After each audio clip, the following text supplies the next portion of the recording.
Here we go. Okay, so start the PAC meeting for April 4, 2023. And let's start with a roll call. And let's see, I'm here as Vice President. Jay is trying to get on as the President. And Steve Blocher is here as the Treasurer, and our Secretary is unable to make it this evening.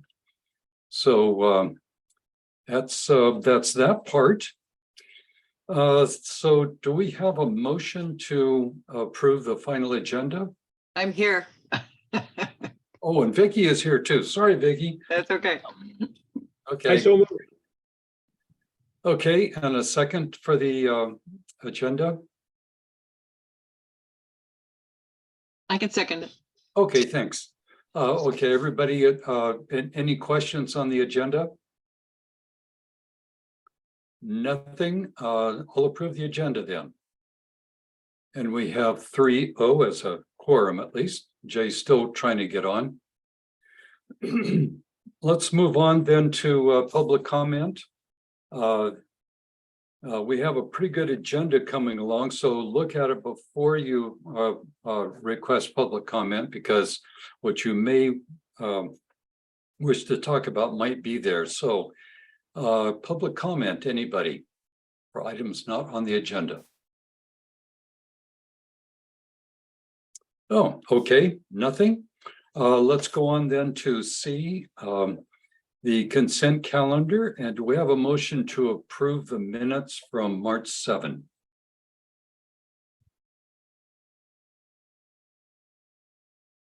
No motion to approve the minutes? I'll move to approve the minutes. Great, Steve. And we need a I'll second. second that. Okay, great, Vicky. John, there's somebody with their hand up. Oh, Ellen Jane. Well, yeah. that's me. I'm getting ready to comment on the minutes when it's my turn. Thank you, Michelle. Okay. All right. So any comment from the board on the minutes? Okay, any comment from the public on the minutes? Ellen Jane. Thank you. Yeah, I can't look at the minutes as I'm doing it with an iPad. I can't like multitask, but what my notes say that on page 3 of the minutes, I have a correction. The last paragraph under D1, I think it was my comment with the my PG&E increased in tier 1 by 20% per therm from the month before. That was what I had said. And so I think that's not quite what it says.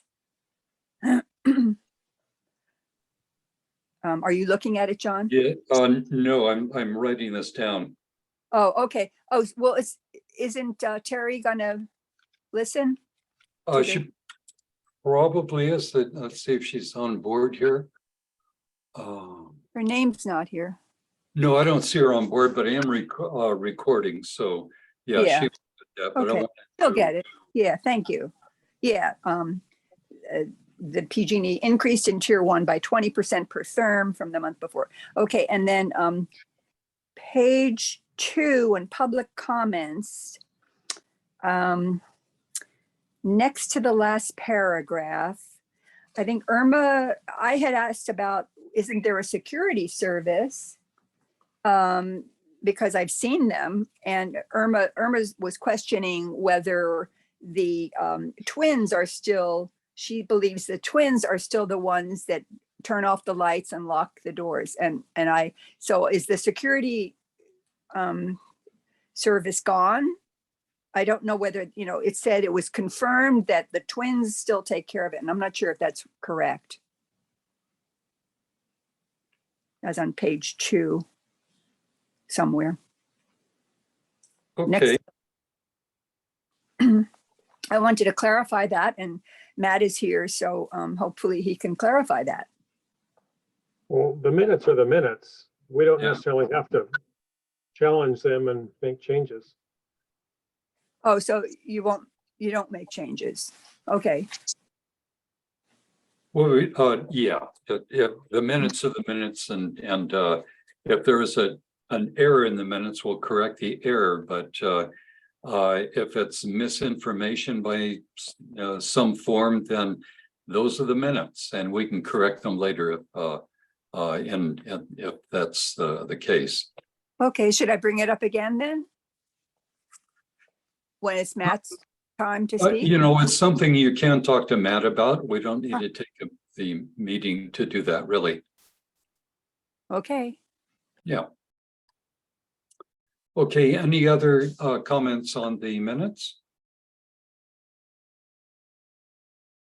Okay, so we have a motion and a second to approve the minutes. All in favor? Okay, the minutes are approved by the quorum present. So let's go on then to item D, the reports. Number one is to receive report on maintenance and capital projects, including information on water usage, energy usage, and street and parking lighting. Matt Greenberg. Good evening, Matt Greenberg, General Manager. Generally at this time of the year, the only type of maintenance that we do and we have been doing is storm cleanup. And we've recently had 3 days of tree pruning. A lot of the trees that were a little suspect last year have started to lean, or the extremely saturated soil has presented a situation where we needed to trim some weight out of a lot of the trees, and also the high wind.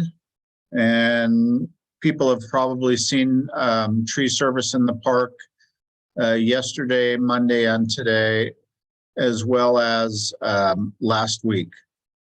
So other than that, we've had to go several times around the park and clean up the concrete V ditch, which keeps filling with mud from all the rain. But there are really no other projects that we're involved with right now. We're generally looking at the budget and just doing the day-to-day operations of the park. And we get a lot of requests from residents at this time for concerns with water coming off the hills, running under their homes, and start making notes for drainage projects that we can tackle in the summertime for next year.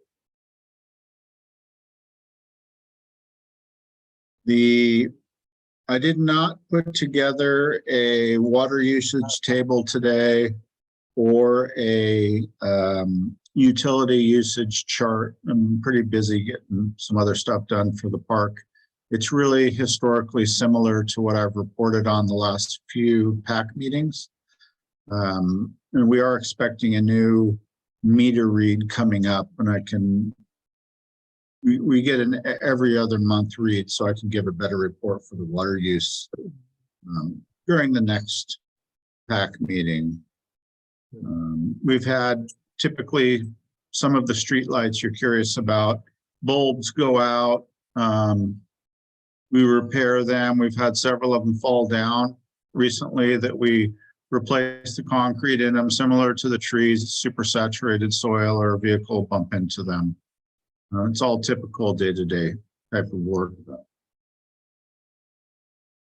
Unless there's any questions, that would include that part of my report. Okay, Stephen or Vicky, do you have questions for Matt? No, I don't. No questions. Okay.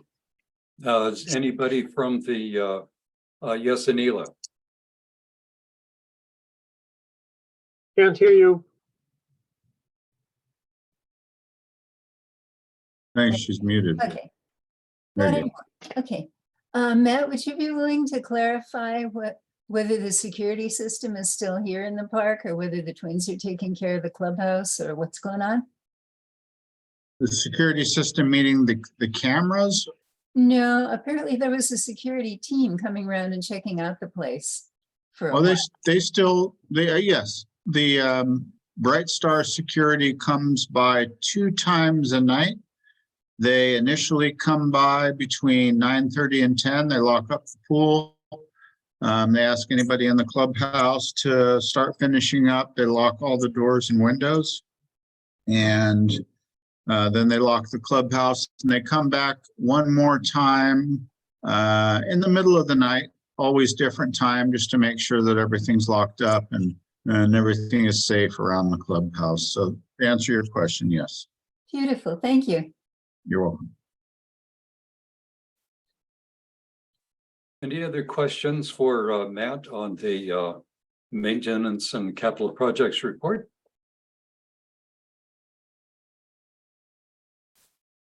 Okay, Jay is back, so we're ready to resume with item D2.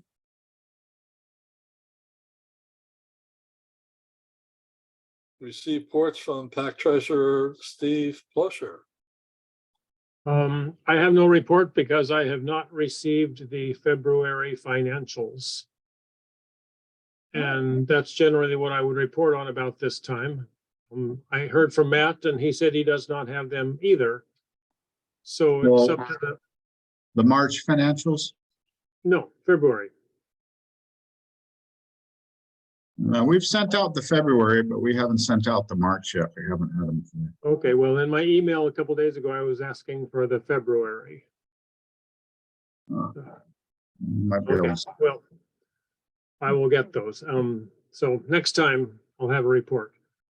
The PAC bank account is same as it was last time. It's got about $2,150 in it. And that's all for my report. Okay, thank you, Steve. Any questions from the board members or from residents? Oh, Michelle, I see your hand raised. Hi, thank you. So our existing and past financials are available to us, and where are they? Matt? But they're on a bulletin board, are they not? Or they're available at the desk? It's been a long time since anybody's asked for them, but I'm always available to either print you a copy. We used to leave a copy every month in the lobby, but less and less people, weren't interested in it. So just to save paper, but I'm happy to email a report to you or print a report for you whenever you'd like. Everything's transparent. Thank you. Also, Michelle, we have records available to the public that go back to day one of Marin Valley. So all of that it's there somewhere. Happy to look up whatever you want. Okay, any other questions? So while we have you, Steve, the debt service ratio is always based on the current budget for the current year. It has nothing to do with the capital budget. So the only concern that that we have in adherence to the bank loan agreement, where it calls out that we have to maintain a debt service ratio of 2, is based on the year-end of audited balance sheets, where it shows that in the current budget for the year that has just been completed, we were able to meet the debt service ratio by a value of 2. In other words, we met the loan and interest repayments, and we had an additional amount that would be available to go into reserves. Is that your understanding as well, Steve? Basically, yeah, you could think of it as our net profit, not counting loan payments or capital projects. It's got to be twice as big as our annual debt service. Could be, anyway, depending on what's in our capital budget. Okay, so Also, Uh, Steve, Tom? you know, it's my understanding too, correct me if I'm wrong, that the debt service ratio is not really meaningful until the end of the year. And that That's we're what Jay just said. Yeah. into the fiscal year.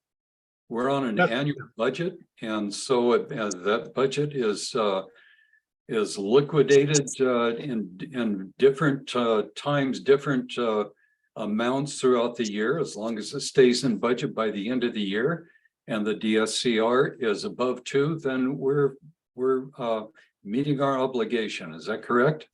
Correct. Good. One question I'd like to throw at Matt, and that is the capital budgets.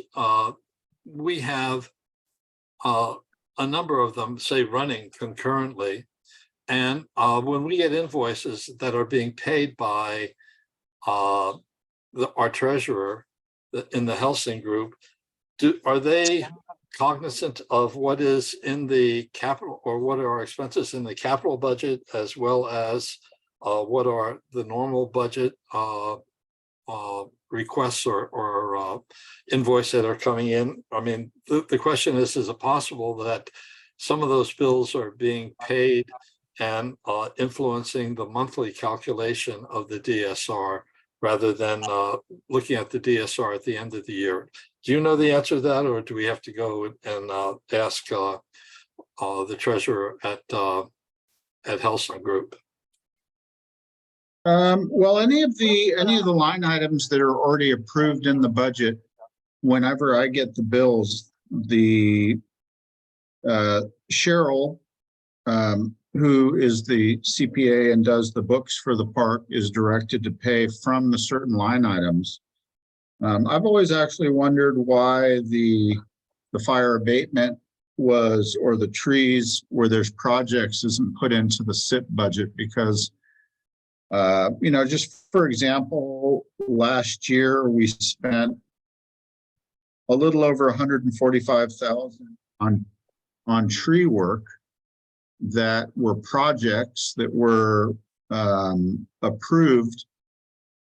And I think that there was some discussion last year about those type of projects being in the capital budget compared to the operations. But if you're looking at the budget, you'll see that the tree work and the fire abatement work are quite expensive, but after this year, they're going to go down because the projects that we have planned aren't something that's going to accumulate every year. It'll actually be less because it will be just maintenance after that, with goats and sheep eating grass instead of removing all the heavy vegetation and down trees that have not been cleaned up for so many years. So Yeah, I was thinking of the that's same. always been, yeah.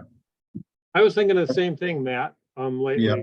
noticing especially watching it during last summer, those huge trees they were bringing out. And that is not ordinary maintenance. And I looked up in some of the accounting theory guides, and I have them sitting right on my desk. And it's like, sort of like we were creating a park. Yeah. And when you're creating a permanent space, like clearing for a building or building a city park, which is not unlike we were doing, though the big work at the beginning is a capital project. Right. It's not like mowing grass and pruning bushes. It's removing heavy trees and logs and downed things and clearing a major portion of the brush. So it would help our DSCR if we can get those classified as capital expenditures rather than regular operating expenditures. I think that last year, that topic came up along with the amount of defensible space that we would be able to have in regards to the CEQA regulations. And I think that they were commingled together, if my memory serves me correctly. But we've asked in the past if that could be pushed over. All that we can really do is make suggestions and let the PAC board and the city know what we would really need. But you know, the final decision is up to you and then the city before it comes back for the city council to be approved. But I think, you know, the biggest contributing factor that I see is those two items, and then also the Las Colinas charges us once a year for the sewer fee, which is generally over $100,000, which we have to pay in one payment. And that really affects the DSCR. I remember that when you guys looked at it, there was several months back, it went way below 2, but it was directly after that large payment. And it was the same the year before. Yeah, when I calculate it, I make adjustments for the monthly sewer. I break it out into 12 pieces, and it's always, you know, they're on a calendar year and we're on a fiscal year, so I have to take some of last year and some of this year. That's doable, but I can't do that with the trees and brush clearing, because but Jay and I are going to be meeting with Chris Blunk probably in the near future to discuss the details of the budget, and I'll bring that up with him again to see if, and I'll bring I my, think that would help, at least the fire abatement, because Yeah. after this year, it'll be a lot less. There's only 2 more sections to tackle, and then it won't be that type of expense every year. I'll show him the materials I've researched, and hopefully he'll agree with that. Yeah, along with the fire abatement work, I should say that we did that work because it needs to be done. There is a plan, the Great Novato shaded field break, which is underway, but they're doing it in sections, and we're in the last section, which is 5 years away. So rather than waiting for 5 years, we're doing it, taking that upon ourselves to do that. The secret permit just generally is going 100 feet, but the MWPA CEQA team has completed their analysis, and they have a CEQA permit for the entire area for out to 200 feet. So we're doing the right thing right now at the right time. After this, maintenance of the area will be managed by Nevada Fire District and the Marin Wildfire Protection Authority. So you're exactly right that that whole line item is going to virtually disappear. So the maintenance, including the goats, will be managed by MWPA in the future. Yeah, but the point, generally speaking, is that those expenses that we undertook to remove those trees and not make a park, but to make defensible space and to essentially prevent a catastrophe happening, is basically a capital expense and should end up under capital rather than as a monthly expense. And we did make that point very clear to the city last year. And I'm just wondering whether it didn't filter down to the accounting people at Helsing, and whether we have to direct it or the city has to direct that. That's the way to handle that account. You're exactly right, Jay. You know, that is, and it should be a capital expense. It really isn't capital so much, but it's handled the same way. It's a one-off expense, just like a capital improvement.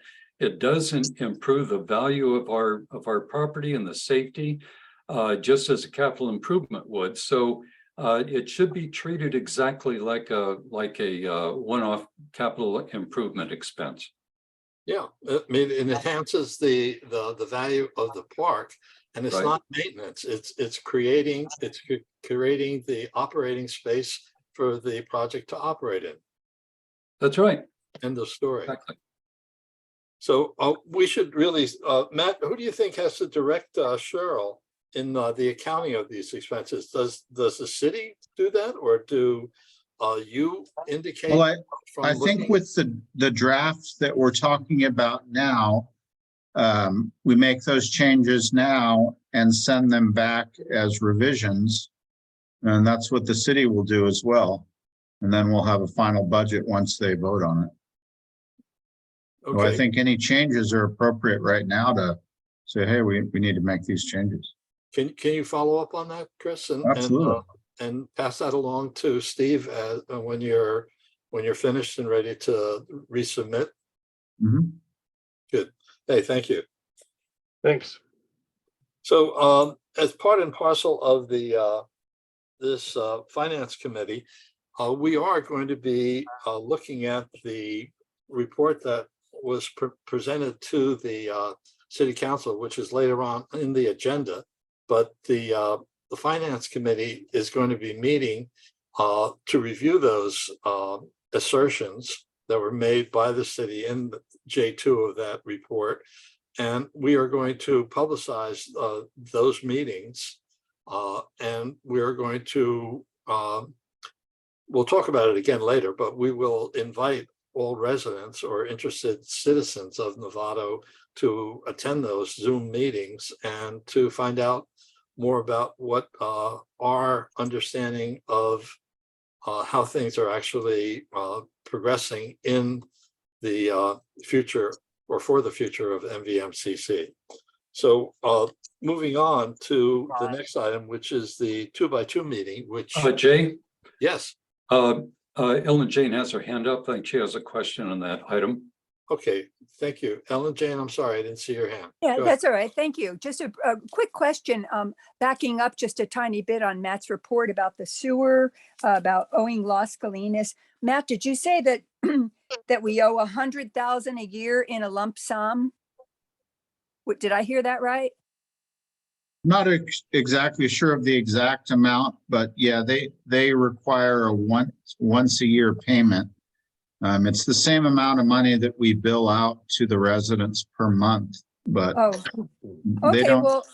Well, if we're paying 95 a month, and that's 12 months, comes to over $1,000 a month for each of us. And if there's 300 homes, that would come to like 300,000 a year. So It's 325,000 a year. Yeah, yes. So, but where does that money go? Do we pay them every month as well as the lump sum? Sorted No. down the drain.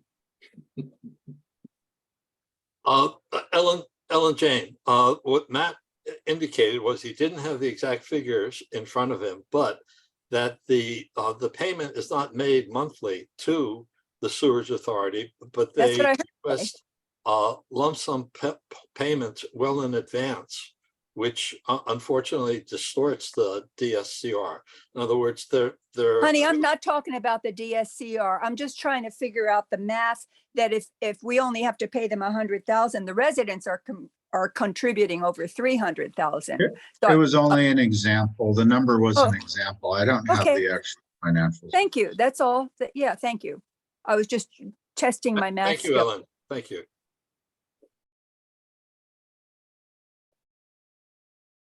Okay, so reporting on the 2x2, basically the 2x2 was an introduction to the fact that Chris had been preparing this report, and he let us know prior to the report that he was going to be presenting this to the city council. And at that time, he indicated that he was going to give us advance notice, and basically that ended up receiving the J2 submittal the night before, basically before the council meeting. So we didn't really have a lot of advance meeting or notice to this. And we weren't privileged to look at the reports that he had used to make this presentation to the city. But this is what the city council enjoined both the management, the PAC board, and Chris and the city to sit down in June to hammer out the details about what we perceive and what they perceive. So we'll talk more about that when we talk about the actual city council presentation. But basically, there wasn't much that else was discussed at the 2x2. And we'll pick up on that later on in the agenda. The next item is project planning with John Hanson and myself. John, you want to pick that up? Okay, yeah, project planning, that's basically reflecting what Jay said about, we're gonna have meetings on the information that that was presented to the city council when we get that report. And we'll sort of take that apart and look at it piece by piece in our meetings. And these meetings will be advertised to the public here in Marin Valley, and you'll be invited to join those on Zoom. Otherwise, as far as as far as other project planning, we're still on hold until we get through this hump right now on what we need to do in the future and how we're going to pay for everything and so forth. Thank you, John.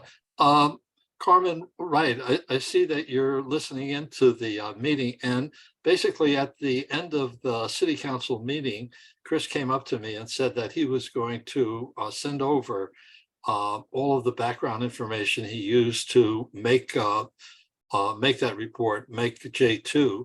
And I'm wondering if you can ask him for that report and forward it on to us. We would prefer receiving it in the Dropbox, because it would be easier for our residents and our PAC board to draw down and look at this information. So I don't see you signing on, or maybe you are. Hello, everyone. and- Yes, I am Yes. here. Oh, I can thanks, hear Joe. you. So- Yes, Can you follow up with Chris and ask him to pull together that information, because the sooner we get it, I know it took him a long time to put this report together and analyze it. We would like also time to do this prior to the June meeting. sure. I'll ask him about that. I did see your email, and when I have my check-in with him, I can ask him about that information that you requested. I just wanted to introduce myself to everyone. I'm just listening in for now. My name is Carmen Wright. I work with the city of Novato. I'm in Kate's prior role, if you all are familiar with Kate. So I have only been here since about November. So as you all know, I have a lot of work and trying to catch up. Her position was open for an extended time. So I'm just trying to get acclimated and learn more about the residents and just here listening in. So nice to meet everyone. We really appreciate you tuning into these PAC board meetings, and we welcome you more often, because I know we are a part of your workload, and the more you Yes, get to know indeed. us and we get to know you, the more cooperative and we'll be able to work together. I would appreciate that. I would like that, actually. Okay, good. The other thing, just not a correction, but Chris offered this material to me. I didn't ask it. He came up and he offered it to me. I had Oh, no, I was saying your previously. request. I was sorry. I was referring to your request in the email that you had sent to him that I was Yeah. CC'd on. Yeah. But Yeah. yeah, if he said he was going to do that, I'm sure he will. I'll ask him about it and see when we can get that to you all. Oh, many But thanks. I know for me, I don't have Dropbox capabilities through the city. So if you already have one set up, that may be the best option. But let me talk to him and see what option he would prefer, if he preferred me to email it or the Dropbox. But I will let you all know either way. Well, Carmen, if you have any of this material, or if you can put it into a Dropbox, we have a Dropbox and we can send you the link for that. So you would be able to simply send it to that Dropbox. Okay, that may work too, if you could, but I'll check in with him and I'll see what option he would prefer to do, but I don't mind putting it in there once he gives it to me. Yeah, well, it's going to be a stack of material. So Yeah, no, it's gonna be quite a bit of files. Yeah. I probably won't be able to really realistically email them because I'm sure they're gonna be quite a bit, I would assume, based That's- off his research. and that's exactly the reason why a Dropbox may work. And Okay, Matt can send you the link to that Dropbox. Is that correct, Matt? Yes, that's how Kate was generally sending me documents. okay, sounds good, Matt. Thank you. Thank you. Absolutely. Uh-huh. All right. John Hanson, can you give us an update on what's happening with MVest and the Firewise? Well, certainly be happy to. First of all, our next meeting will be this coming Monday, the 10th at 5 o'clock by Zoom. If you wish to attend that or participate, please let me know and I'll make sure you get the Zoom invite. And I should say too that MVest is actually we're starting to reactivate ourselves, and we have been pretty much quiet during the COVID years. But that's about to change in a very significant way. Our first event coming up is in April. It's April 16. And the Marin Center for Independent Living is going to come and share with you all of the various opportunities for access and functional needs and for the elderly. They have a lot of services, a lot of opportunities for this community. So I really encourage you to join us on Sunday, April 16. What time is that, John? 11:30. That's at 11:30 on Sunday, the 16th. And then following that on May 20, now there's a lot of things happening on May 20, but MVest is going to be involved on that day as well. The Ember Stomp, you may remember that from last year at the Civic Center, but the second annual Ember Stomp is going to be will be this year at the Civic Center, starting at 1 o'clock. This year is going to be a little different in that we are also going to be doing an evacuation exercise that day. Alert Marin will let us know when to leave, and you'll be directed with the opportunity to go to the Ember Stomp. So that's the destination from the evacuation exercise. Clever. We'll let you know more on that as as the plans develop. Then also sometime in May, we haven't decided exactly when that is. We're going to be conducting a MVest volunteer roundup, and we're going to explain to everyone what the new services and procedures for MVest will be, and present to you all of the MVest volunteers that we have so far. And also, if you're interested, we're certainly there, available there to receive any new volunteers as well. And by the way, volunteers now have job descriptions, so nobody has to guess at what they might be doing or not. So, and like I said, I don't know exactly when that is. And then later on this summer into the autumn, then there will be a number of other MVest events. One will be radio trainings and drills. We haven't done those on a mass scale for some time, so we'll be reviewing that and making sure that all of the MVest responders, that is block captains and the incident commander, are capable and of operating the radios and communicating with one another. We'll also be doing first aid classes and refresher trainings for anybody who would want to participate. And we'll let you know again on these as these develop. And then we'll be doing exercises and drills later on for MVest responders. So there we have a bunch of other things in the mill, but we haven't really vetted those out yet. But it's going to be a very full year, a very exciting year, and we're going to have a lot of fun. So if you haven't joined MVest, please join us. Thank you, John. Do that. Any questions from the board? From residents? Yes, John. I would just like to add to the investing that Marin Center for Independent Living is doing a survey of people who want to talk about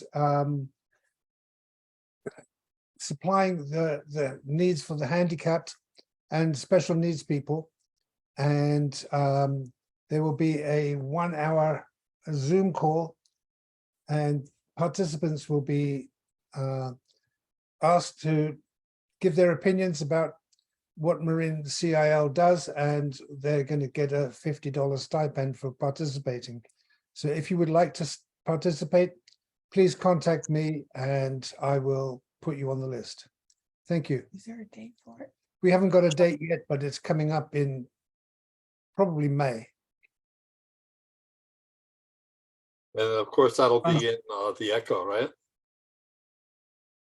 It will be in the Echo as soon as we get it, if we get a date on time, yes. Good.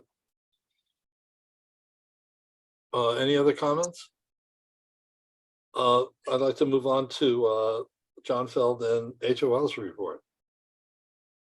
Well, as you probably know, our monthly meeting is tomorrow. So I can't tell you what's going to happen at that meeting, but we have a full agenda again, and we invite everybody to come to the fireside room for that meeting. Some points of interest is April 22nd, we have our new trash pickup date. HOL is working with everybody in the park, I think, but it's going to start. We'll start with Marval and trying to get rid of plastic utensils and plastic materials that are used for catering and kitchenware.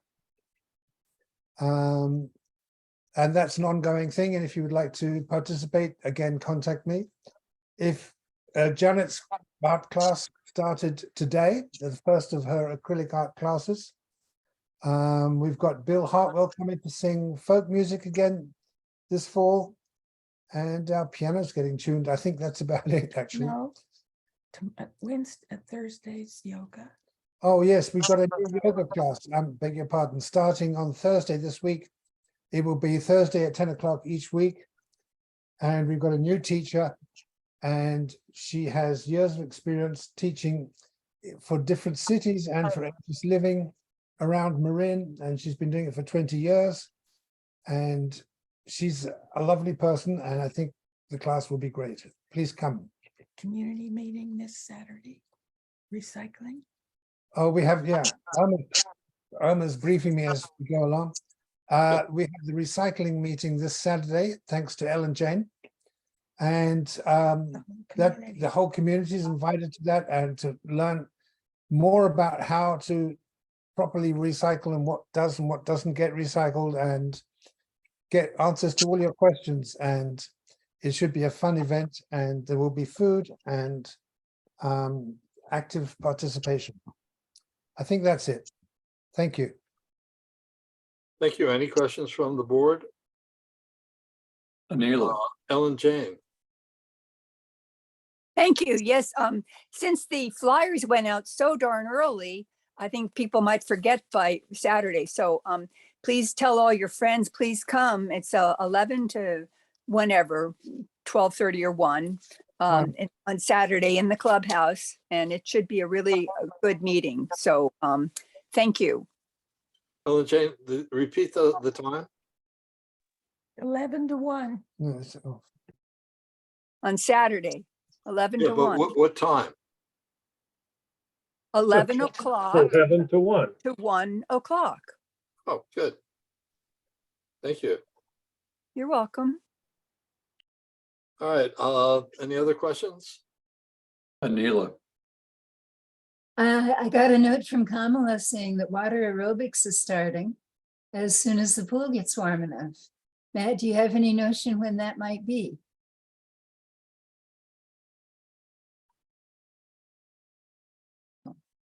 Not a specific date, but I have had a lot of people just with the last several days of the sun come out a little bit, wanting to get in that pool. So our panels are broken up on the roof, which means that we can solely just use the gas heater. It really struggles to keep up with the size of that pool. So I think we're really going to need to wait till it warms up just a little bit more before we turn that heater on. I'm sorry that I don't have a specific date, but As soon as it feels ready, we will.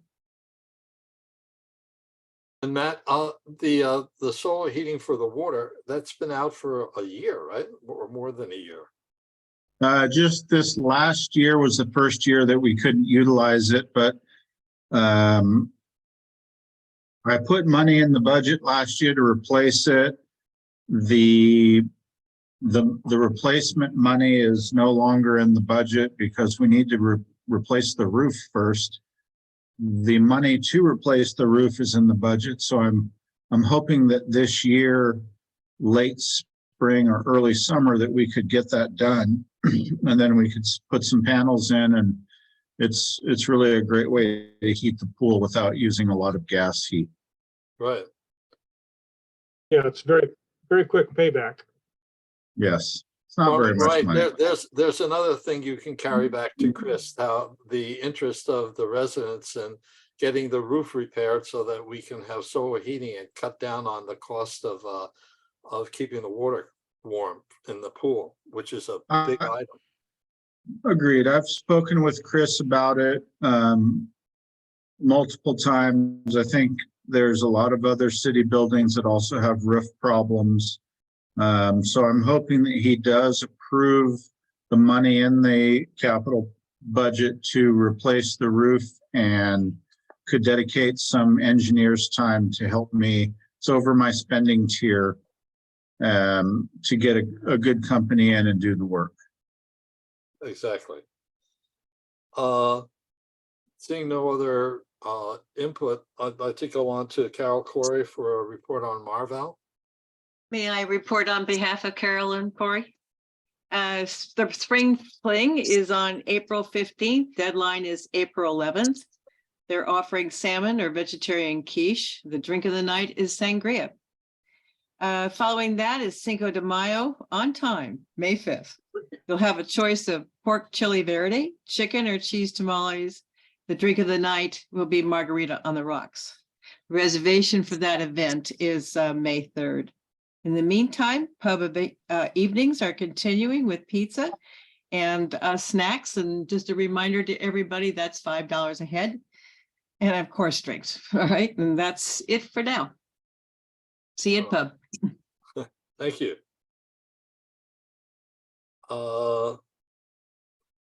Report on the PAC board election, John Hanson. Okay, yeah, there are two seats available on the PAC board this year. And so far we have 2 applicants for those seats. If there are no more applicants that come along, then we do what's called a white ballot. And so we don't have really an election from there. But if there is someone interested in, in the other seat, then that's fine.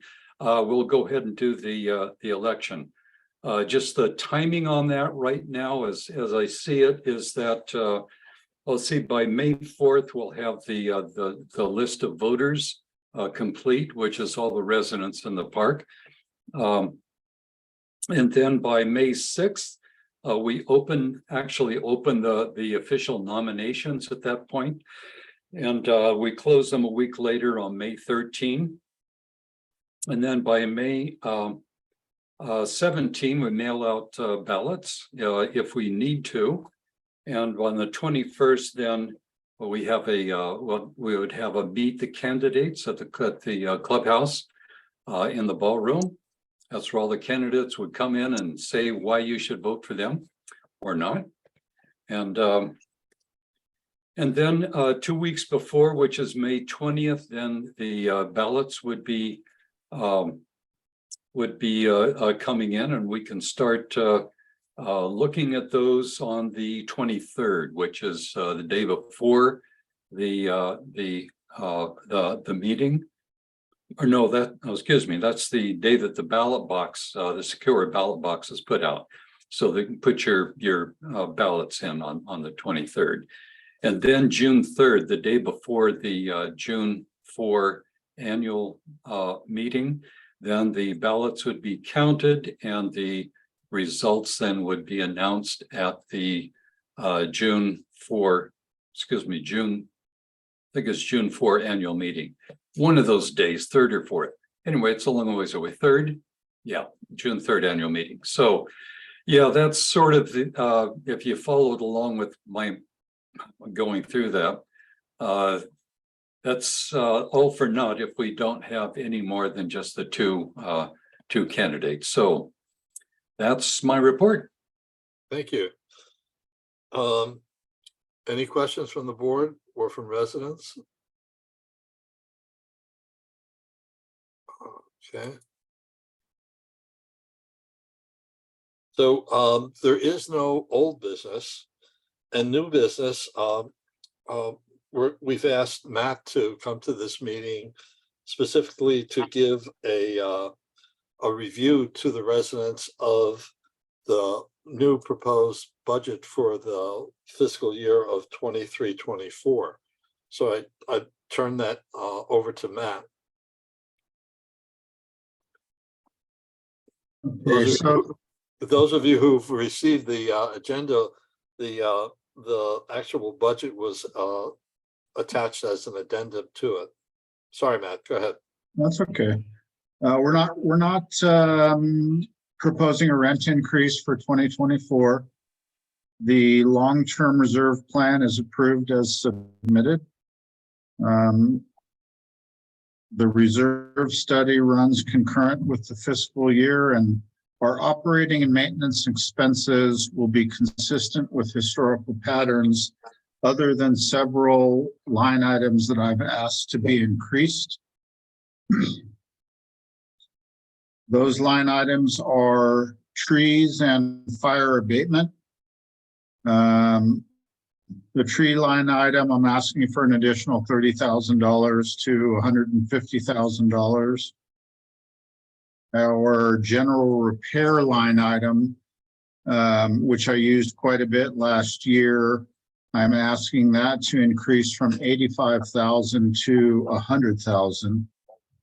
Would you like me to read off the numbers of the line items or just the description? Well, both to see Okay. the amounts either going up or going down. On the trees, Matt, is that going to be a capital expense, or is that just a part of the ongoing maintenance now that will be handled in the operational budget? It's in the operating budget.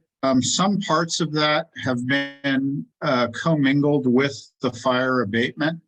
And that's one of the things that I've spoken with Chris about last year, and I'm going to ask him again about it this year in regards to the SIP budget and the operating budget. But right now, the tree budget, and a lot of the tree work is typical pruning around resident homes for safety.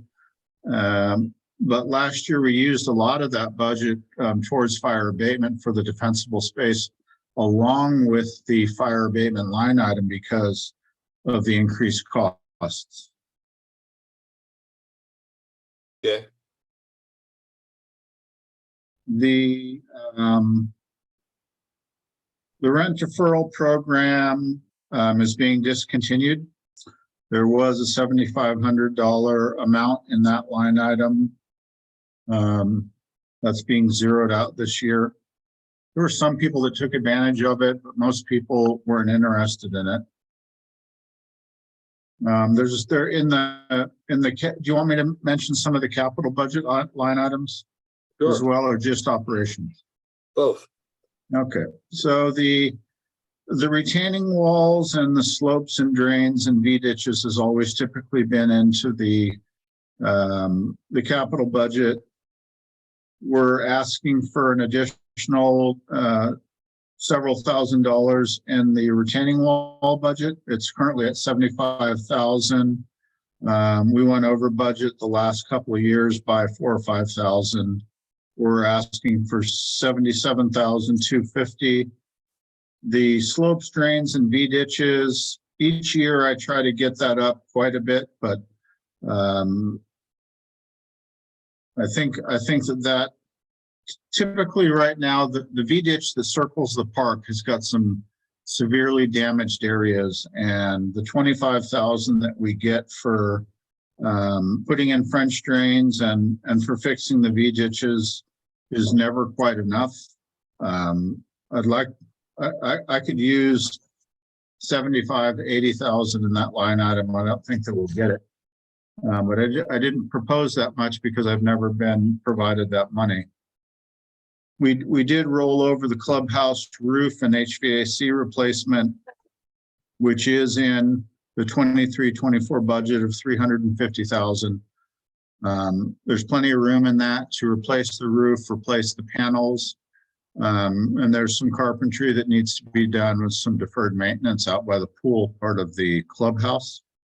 Matt, if I can interject for a second, the air conditioning units that are on the roof that'll be removed, should we actually get around to repairing the roof, which we definitely need. What is a chance to take a look at putting heat pumps rather than using that whole building air conditioning and using heat pumps, which seem to be much more efficient and more segmental in terms of the energy use in the clubhouse? It would be the opportune time to do it. There's money in the roof budget to take care of it. We can get multi-section heat pumps that are individually controlled by the rooms that they're in. We've found historically the 4 heat pumps that were installed 5-6 years ago in the ballroom are really economical. It only really takes one of those to cool that room. The amount of footage in that room required 4, but the technology is getting so good and there's such a low draw on the electricity amperage that I would recommend, if we were able to do that, getting an individual or a multi-tiered heat pump with individual heads in each room. It would save quite a bit of money. It's much cleaner. They're better filtration and they're very quiet. Yeah, and on top of that, basically, when we're able to produce our own electricity with solar, both on the roof or around the clubhouse, would obviate that expense off of our operation budget. Those are the real, only the real changes in the budget from last year, and they all circle around maintenance that's becoming more and more prevalent, and fire abatement and tree work. There's been some slight increases. We did increase the estimated utilities in the park just based on historical figures, but the budget's very similar to what it was last year. Is there any questions from the PAC board?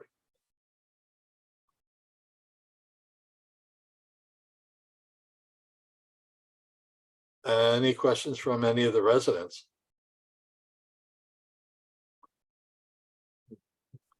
So just to recapitulate what you said, Matt, the operation budget is basically just a projection forward of the expenses necessary to keep the park running. And based on your previous year's experience, you're able to then project forward as to what our needs would be in the coming year, or either by reducing or increasing the line item based on need. And I'd further like to congratulate you that this has probably been the wettest year that I can remember in the 12 years that I've been living here. And the work that has been done for the storm drains and moving the water off of Marin Valley Drive has been excellent, because there was actually no flooding. And down on Clubview, where normally it would have appeared if that system wasn't functioning. And looking around the park, I saw very little damaging mudslides. I'm sure there always is going to be a few because of the steepness of the slopes in and around the roads and stuff. But they're really holding up well, and I congratulate you on the work that you've overseen and had to happen. You bet. Happy to do it. Residents, is there any comments from the residents would like any further detail on the budget? Okay, thank you, Matt. Jay, We'll pass that on to the city now. Jay, Jay. Serena, thank you for hanging in here, and I'd like you to Jay, can you hear me? yeah, I can hear you. Yeah, I have a question. Yeah, with this budget, we need to approve this before it goes on to the city. And it needs to go to the city. They need to have a response basically by the middle of May. So if we don't approve it at this meeting, we'll have to call a special meeting before May to approve it. So did I hear you make a motion? I make a motion to approve this budget. Do I have a second? Do I have a second from the board? All right, second. Okay. Discussion.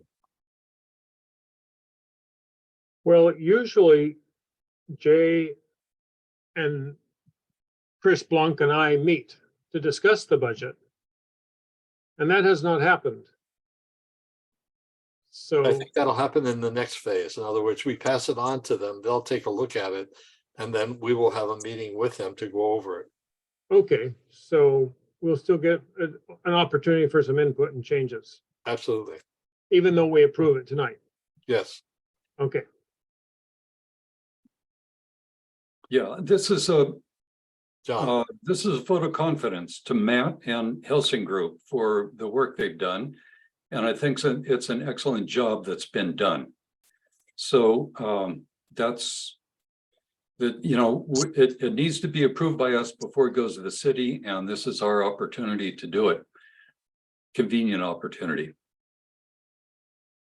are there any questions from residents? Seeing none, calling for a vote. I have a question. Oh, okay. Hi, Judy. If there are amendments or adjustments or changes to the budget subsequent to your meeting with Chris, will that come back to the community and our board for reapproval? With explanations? I'm trying to remember the procedure, Judy. Usually, what happens is that the city who has the final approval for the budget will listen to our input and explanations, and then they will make the final determination to approve or not approve it and pass it on with their recommendations to the city council. Once the city council approves it, it is sent back to the PAC board for our comments. In other words, we then have the opportunity to review what has been approved by the city and then approve it and attach our comments, either asking for changes to be made. Okay, as long as we get to have a look at it before the final. Yeah. Thank you. I'm sorry, is there any other residents would like input to this? If not, I'd like to call for a vote. All in favor of approving the budget as presented?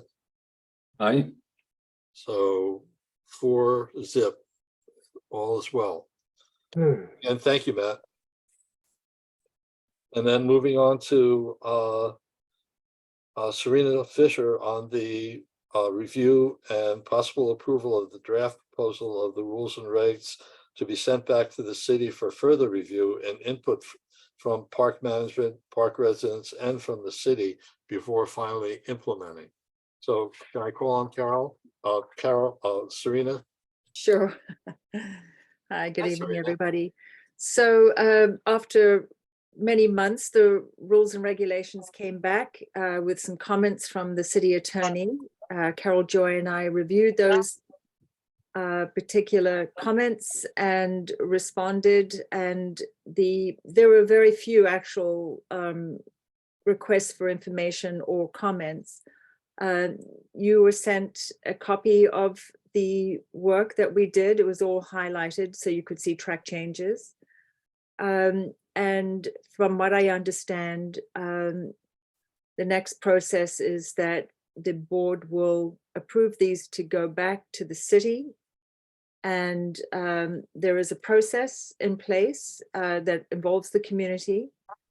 So the PAC board approves the draft proposed rules and regulations. The city staff, with input from park management, prepares a notice to be mailed to the residents of a park-wide resident meeting at least 10 days prior to the meeting, making available hard copies at the clubhouse and in the library, and a link to an electronic version. Park-wide resident meeting for comments and input would then be happening, and the city updates the R&Rs based on resident input. The PAC board recommends adoption of the new R&Rs, and the city staff recommends approval to the city council. The city council approves the new R&Rs, and then the park management sends a notice to all the residents with a notice of effective date of change 6 months. So it's 6 months notice in accord with state law, given comprehensive nature of the changes. So that there is a real process here, and the community will have an opportunity to provide their input. Serena, just one comment in the description on the new business item. It said once it comes back from the city, input from the park management, but you indicated that it's going to come back also to us for approval once we get it back from the city. So the PAC one of the things that we had asked Carmen to clarify was this process. We didn't hear back. I did invite her to join this evening, and that's why she was on. I'm sorry she didn't stay to help clarify. But that was the process that we had written down, and we had shared with city, confirming the information that they had provided us. So, you know, I think we just need to get Carmen to comment again on this process. She had to ask Chris, and I don't think he's been able to get back in time since our last meeting. But it's going to come back from the city to the park, and we will of course see it, but park management will then have a chance to put input in. Well, before it yeah, goes to the residents. I mean, certainly park management and board and the community have had several rounds with this over the years, but then a lot since Carol Joy and I have had it, we've had community input, we've had management input on it, and PAC board input on it. So what we were waiting was for the city attorney to review it. And with those recent comments and incorporation into this new version, the PAC, as my understanding goes, needs to approve these draft rules and regs, and then get it back to the city. The city attorney will take another look to see what we incorporated and what we may have left out and why. And then they will start their process. And that Which process is- includes sending it back to the park, and as the For comments and as the input. item is here, it says it goes to park management, but you're saying it's also going to go to the PAC board as well. My understanding is that it would go to the PAC board. Okay, good. Yeah. So I mean, basically, you're responsible. The PAC board is responsible for the communication backwards and forwards for the city on that. You know, we're a committee providing the service to work on these and update them. So you have the final. You're the final thoroughfare with it. no, I'm totally in accord with it. It's just Yes. that when we draft the proposal, when we ask to approve this action, we're going to, are we going to include return to the PAC board, or all we're doing is approving, sending it back to the city? Right now, I think just based on Carol Joy's recommendation, approve the draft proposed rules and regulations to send back to the city for further review and input, and from park management, park residents, and city. So I think you could safely approve under those terms. Do you want to, can I have a board member? John, would you like to make the motion? Sure, I'd like to make a motion to approve the draft proposed rules and regulations as they've been presented to us, and thank you very much, Serena. You're welcome. And to Second. send them to the city for their further review. Yeah, it'll bounce back, but yeah, let's keep the ball rolling. Okay, any further any comments from the board members?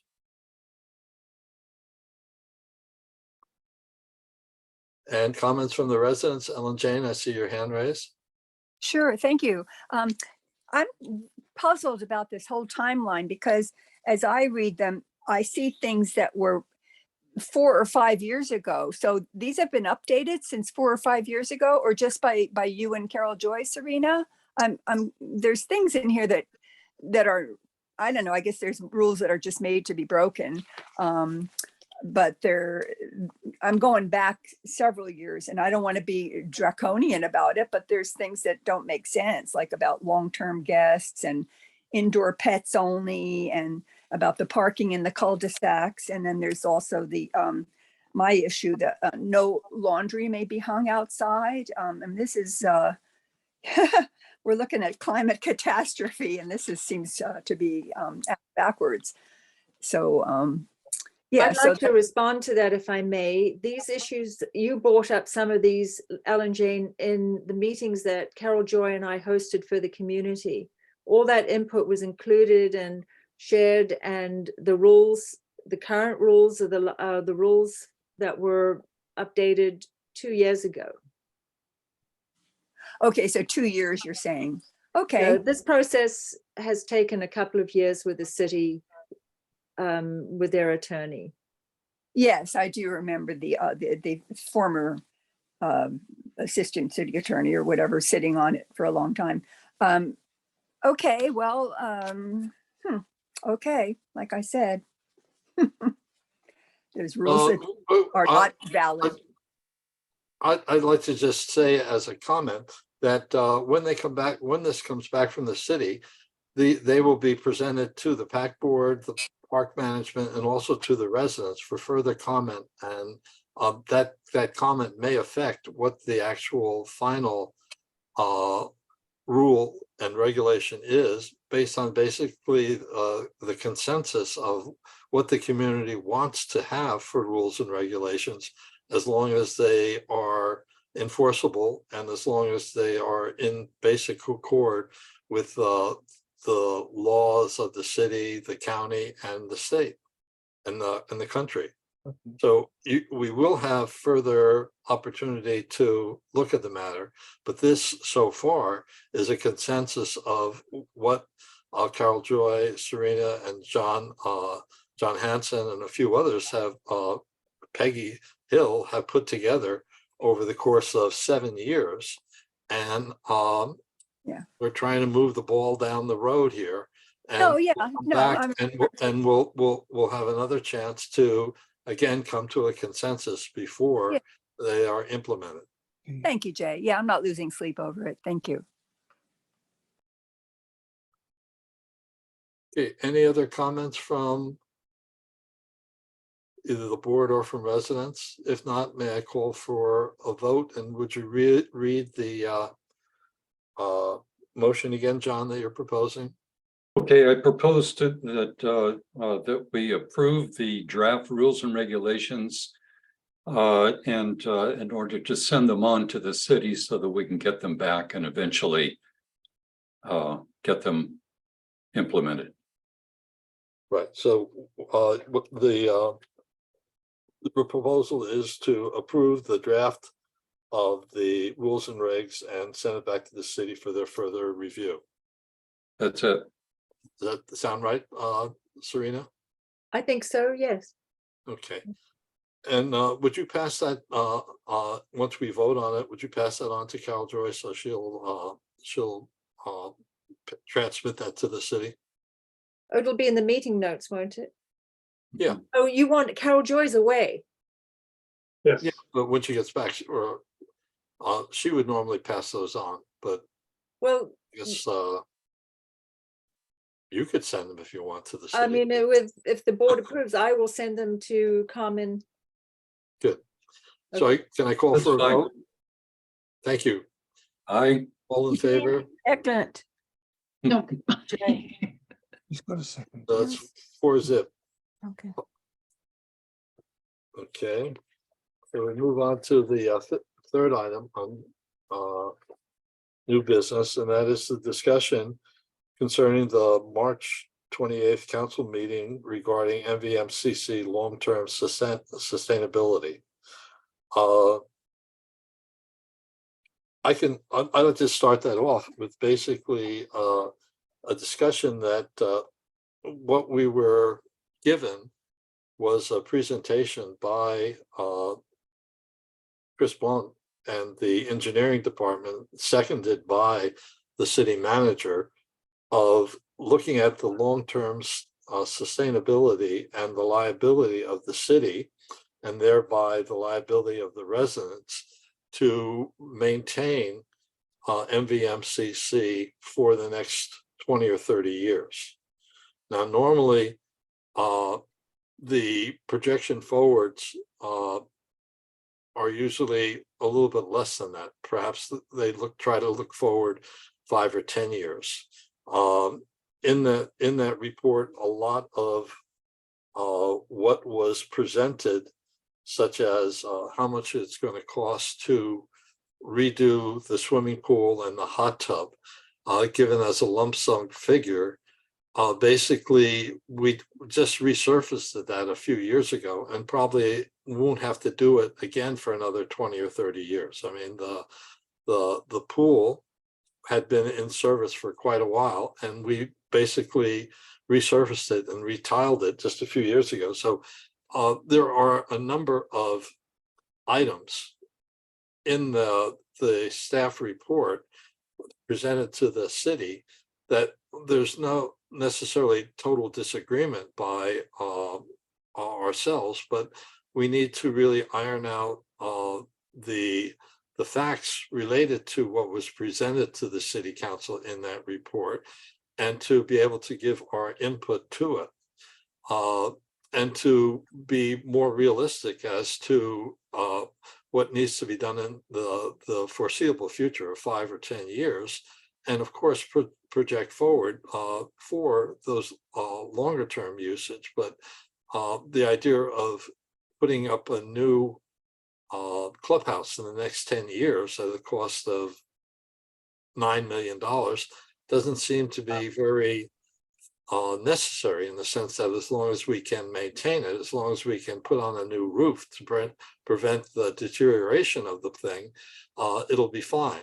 So we're going to have an opportunity, thanks to the direction from the city council, of sitting down with council members who volunteered to sit in with this discussion and city staff. And once we get the information that the city used in the preparation of this, we will hopefully be able to enlighten ourselves, and thereby enlighten the city council as to what is really the sustainability and our ability to maintain MVMCC for low and moderate income individuals. I mean, I was stopped on the street today, and someone said that if they raise the rents as it seemed like they want to, I'll have to move out, or I'll have to bring in a roommate, because I just can't sustain a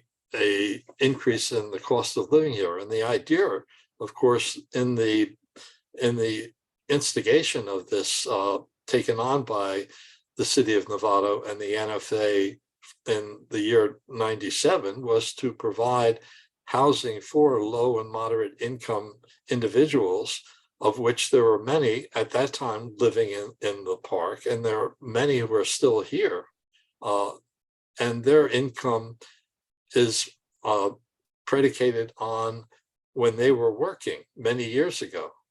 So a lot of people are retiring and wanting to move here because their income is going to be greatly reduced when they're retired.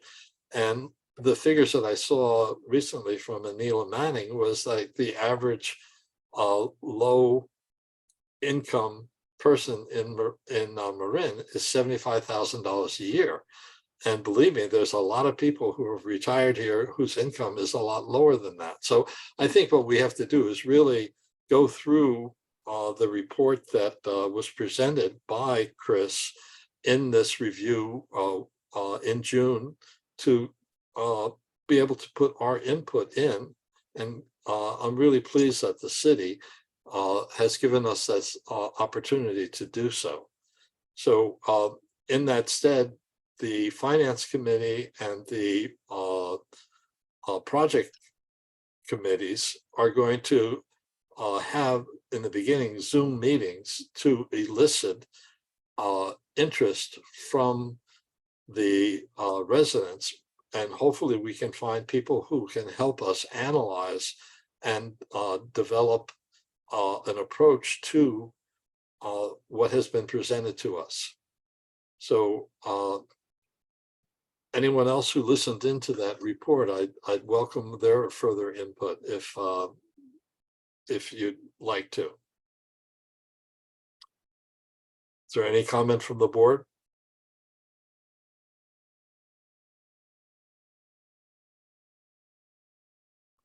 Any input or any comments from residents? Ellen Jane and Pat Higgins. You're on mute, Pat. Yeah, thank you. Okay, hi, this is Pat. Yeah, I appreciate what you've shared, Jay, and I hope that you will have, a good meeting with city staff. I have to say, I was pretty dismayed by the tenor of that meeting, where board members, frankly, seemed unfamiliar with the park, and Pat Elkland was like, let's raise those rents, and there was this huge kind of deficit presented that the park was going to cost the city all of these millions of dollars every year, $1 million to $2 million. And that when PAC board members, you and Carol, Joy, and Stephen got up, Stephen tried to say, it's not true what's being presented about the budget, and, you're limited to a very short period of time. So, it's very disconcerting, frankly, when rent increases are needed. I think we all realize, things do go up, but to just kind of, it seemed like people were pulling things out of the air. And that's all I have to say. So I'm glad that the city is willing to sit down and talk about the budget in a more informed way from more voices that have had a day-to-day or year-to-year experience with the budget. Thank you. Thank you, Pat. Ellen Jane.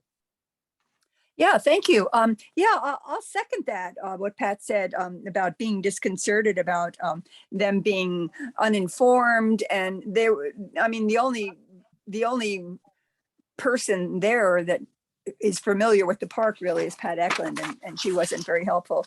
And also, I wanted to commend you and Steve and Carol Joy for the eloquent way you spoke up, and to be cut off like that was really, they ramble on, but 3 minutes, your time is up. So, and I loved your quip, Jay, about, well, you're speaking for a lot of people, so can't you get a little more time? Because that was right on. It was Steve. It didn't work, but whatever. My question about, us being a low income senior park, who checks our income. Nobody ever asked me what my income is. I mean, I had to, maybe I had to show my taxes when I moved in here 20 years ago, but my income wasn't high then. But how do you determine how many people here are low income? Because Ellen, has your income gone up in the last 20 years? no, There's your No. answer. That's No. exactly the point. When you move Okay. in, you have to, I was still working. Yeah. declare what your income is, and if it does fit into that framework of being a low, moderate income Okay. individual, then Okay. you're approved to go forward. You don't have to yearly present that. And Matt prepares a quarterly report, especially of new people that have moved in, Uh-huh. that indicate the amount of income that they have, and therefore that report is submitted periodically to the city in compliance with. Okay, I get it. Yeah. Yeah. Thank you. And also, we're not looking at anybody's savings, because I guess they're just looking at income, because there can be a vast discrepancy about income, and some people have, I don't know. I bet Income they- is the criterion. Okay, thank you. Income is the criteria. If you're going to live until you're 80 years old or 83, and you retire when you're 65, your income is no longer valid, so to speak. You're not going to be making a hell of a lot more money, and you're going to be relying on your savings, and that's going to be, for 15 or 20 years that you're going to have to parcel out your savings and to be able to survive. So the idea of this being a nonprofit housing opportunity for people in that situation in Marin is exactly what the proposal was back in '97, and we are trying our best to maintain that going forward. Yeah, I just, I suspect there are quite a few people in here who are millionaires. I mean, I have a feeling, they've got plenty of money in the bank, but it doesn't matter. It's what your income is. All right, That's the I'm done. criteria. Thank you. Thank you. Yeah, we need to move on. I Serena? have a comment. Yes, Jay, my understanding is that once the bank loan is paid off, that this requirement is not there anymore about it being a certain percentage of low income homes here. No, the bond, not the bond, but the bank loan has nothing to do with it. They're financing the purchase of the park that goes back to '97. A low and moderate income are something that comes out of the project, in the sense that the project itself being called a low, moderate income is based on that criteria, which is monitored by the management as people move in, and it's reported quarterly to the city, and they use it to sustain their requirements for providing that kind of income group with housing in Marin. So they use that in their reports to the county and to the state. I thought there was, thank you, yeah, for the clarification. I thought there was some requirement that there be a certain percentage because of loan agreements. Not in the bank loan. Yeah. I've read the bank loan charter. document multiple times, and the only thing that affects us directly is the DSCR calculation. And very, very politely, we finally received a copy of that bank loan about a year and a half ago, although it was written obligating us back in 2012. And we asked for it many times, and we finally got a copy of it, and that's, Steve and I have combed through it, and John Hanson has combed through it. And if you're interested in reading it, Serena, we will pass on all 48 pages of it. Good bedtime reading, I'm sure. Yeah, it's written in Middle English. I'd like to speak a little bit, Jay. Please. like all of you, I was a little bit surprised and befuddled by the presentation that Chris Blunk made. And since then, I have acquired the 100-page engineering study that addresses each of those huge expenditures. And part of the reason for, the board was all like, well, how could you not see this coming, Chris? I mean, how you're throwing this at us now? Well, even here at the park, for many years since I moved in, we had this idea that we had this great infrastructure project involving, all 4 items: water, gas, sewer, and electricity, that we're going to have to replace someday. And most of us were thinking in terms of 10 million, 12 million, $15 million for all of it. And now we get a report that says all of it is going to cost 70 million over the next 30 years. Well, we're going to have meetings in June and in July to discuss all this. And I suspect that we'll probably end up with some sort of rent increases. But largely, I suspect, this is just my opinion, that a lot of these huge projects are going to be pushed out into the future, both because they're not falling apart quite so fast and to give us more time to afford them. They're just my thoughts, but this is what I observe in situations like this and other places where I've lived. The engineers have to prepare these reports that protect them, for one thing. They can't say a system, your pipes are going to be good for another 20 years, and then they fall apart in 5 years. Then we sue the engineers. So they need to protect themselves against that. So it's a very conservative presentation they're going to do, as if we want to keep a really sharp situation underground all the time. No leaks, no if, buts, or ands. But I lived in a homeowner association once, and of course, because I'm a CPA, they got me on the board right away. I didn't know much at all. And they were talking about roof leaks.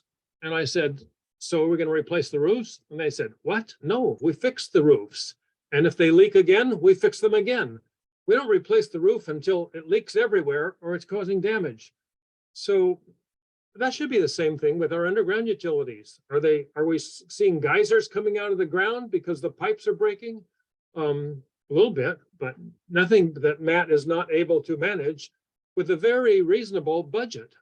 So I think that's largely the case with most of the utility systems. And if you read the engineering report, which I have, and they start to say their conclusions in each section, the water, the sewer, the gas, the electricity, they start out by saying doing nothing is an option. None of them are in such disrepair that they need replacing right away. But they will get older and start breaking down, and the cost to replace them will be increasing. So I'm sure we'll end up doing what will work, right? Right. You can't do what you can't pay for, and you can't leave it as it is forever. So we'll figure out what will work.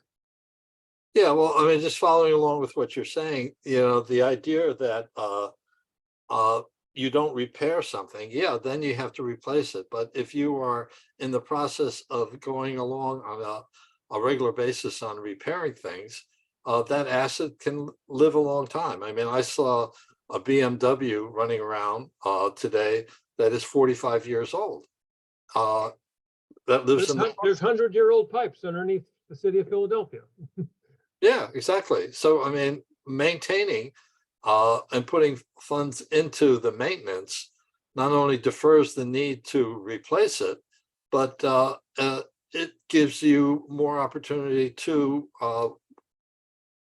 maintain the project without total disruption. If you can imagine digging up the roads to replace the water, digging up the roads to replace the sewer, digging up the roads to put in the gas and electric, it would be an ongoing battle here just to get in and out of the park. I mean, we have considered these things, and the approach that the PAC board had taken was, let's wait until we get the PUC to actually renew the gas and electric, and then we hire out the same contractor to stub in water and sewer lines, so we don't have to redo the streets 6 times.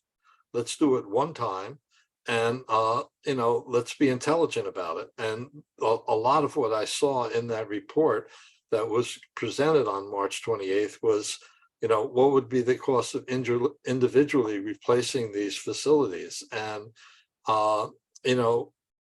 there has to be coordination, and there has to be a little bit more planning rather than just looking at these rather gross figures. It's difficult to really get your hand around it, which is why Jay? we are anxiously awaiting Chris to pass on these documents that he used to make up these figures. I'm sorry, John. Go ahead, John Hanson. Well, I'd just like to, present a 10,000-foot view of what's going on here, really. And that is that,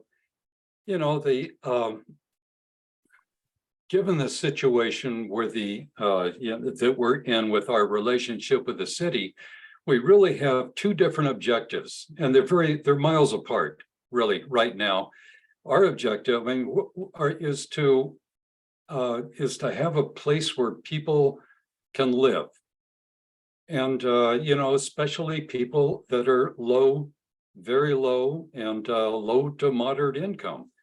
And if we're looking at $70 million over 30 years or something like that, that has nothing to do with people being able to live here.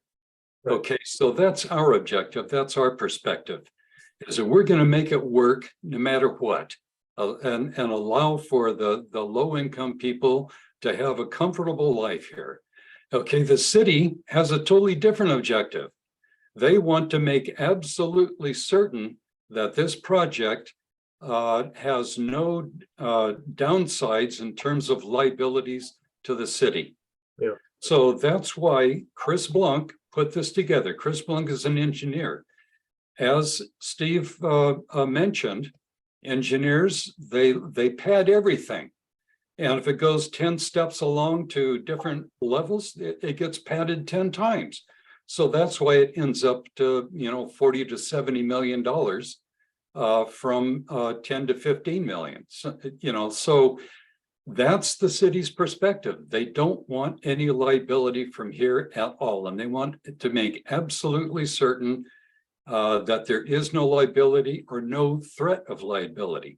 That's why they were concerned about the DSCR approaching too, is because that would present the possibility of a liability to the city. So this is the gap that we need to bridge. If the city is going to maintain ownership and to manage a park with the objectives that we have to bridge that gap. Yeah. Thank you, John. Any other comments from residents? John Feld.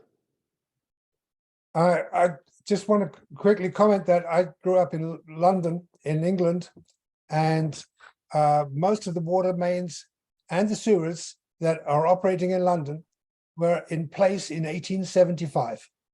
Well, they didn't have unions then. Ah, there you go. They did. Yeah.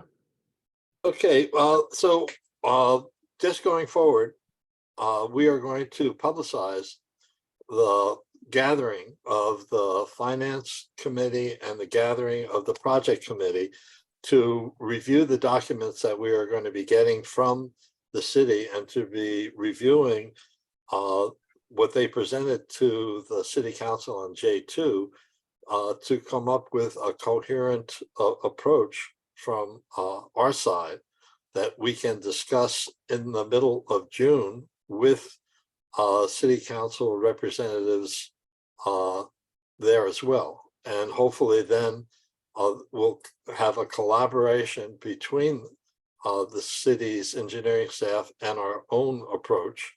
and be able to come up with a more realistic way of dealing with this issue. Just And- one last Yeah, One last word, and Ellen Yeah. Jane, you'll get a kick out of this. The study says we're going to replace the natural gas system in the year 2050 at a cost of like 20 million. Do you think we'll still be using natural gas 30 years from now? Are you going to be here 30 years from now? Good, good one. Thank you.